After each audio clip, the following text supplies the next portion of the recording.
Je m'appelle Priska et j'ai 25 ans. On dit souvent que l'avenir appartient aux jeunes et que la vie commence à peine à mon âge. Pourtant, aujourd'hui, j'envisage d'y mettre un terme. Mais avant d'en arriver là, laissez-moi vous raconter comment tout a commencé. Je suis une jeune femme ivoirienne, originaire de Yopougon, un quartier populaire, vibrant et bruyant d'Abidjan, où chaque rue résonne des rires d'enfants, des klaxons et des vendeurs ambulants.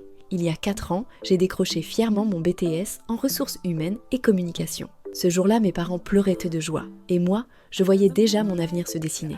Je rêvais de bâtir une carrière, de leur offrir une vie meilleure. Mais très vite, les étincelles dans mes yeux se sont éteintes, balayées par la réalité brutale du monde professionnel.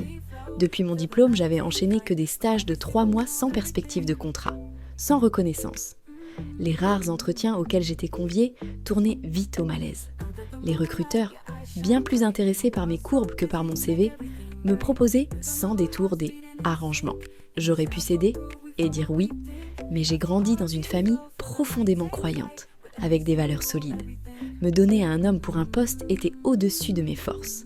Sur le plan sentimental, c'était le désert. J'avais beaucoup de prétendants, mais aucun ne semblait sincère. Aucun, sauf peut-être Chris. Il me tournait autour depuis 5 ans, insistant, attentionné, mais je ne lui faisais pas confiance. Il me disait souvent que j'étais la femme de sa vie, que je le rendais fou. Moi, je lui répondais toujours la même chose. Mon cœur est au chômage. Ma priorité, c'est de trouver un travail. Malgré mon indifférence, Chris semblait ne pas se décourager. Il continuait de venir encore et encore.